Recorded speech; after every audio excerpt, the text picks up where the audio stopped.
আসসালামু আলাইকুম গাইস, আপনারা সবাই কেমন আছেন? আশা করি আপনারা সবাই ভালো আছেন। আলহামদুলিল্লাহ, আমিও ভালো আছি। আজকে নানু বাসা দ্বিতীয় দিন। সকালবেলা আমার বড় মা চাপড়ি বানিয়েছেন, শুটকি ভর্তা ও মরিচ ভর্তা। খেতে অনেক ক্রিস্পি হয়েছে, আমার কাছে অনেকই ভালো লেগেছিল। আপনাদেরকে দেখাবো আমার নানু বাসায় কি কি গাছ রয়েছে।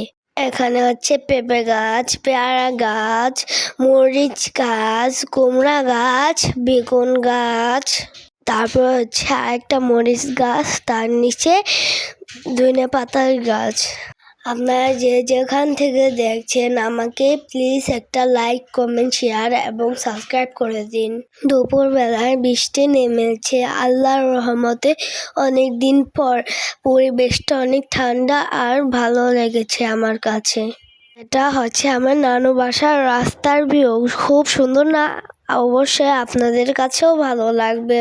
ভালো লাগলে একটা লাইক করে দিন। আজকেও নানু বাজার থেকে নদীর মাছ এনেছে। নদীর পাঁচ মিশালি মাছ এনেছে আর রুই মাছ এনেছে। আর আমি দুপুরবেলায় তরমুজ খাচ্ছি।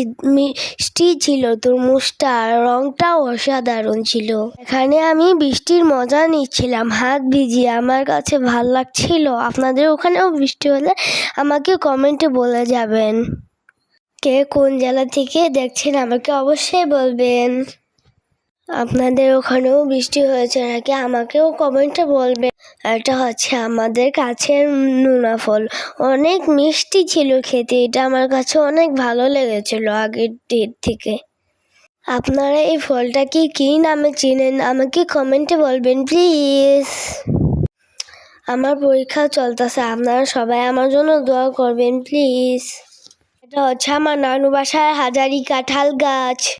এই গাছের প্রথম কাঁঠাল, অল্প একটু বড় হলেও আমরা অনেক খুশি হয়েছি। এখন আমি আপনাদেরকে বৃষ্টির ভিউ দেখাবো। অবশ্যই আপনাদের কাছে ভালো লাগবে। দেখুন, সুন্দর না?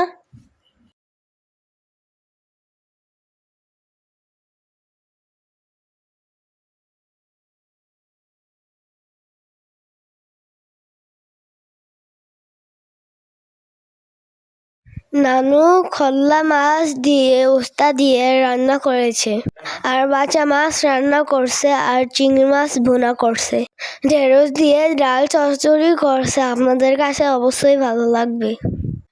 আজকে আমি আমার মামার সাথে বিকালে নদী পার ঘুরতে যাচ্ছি।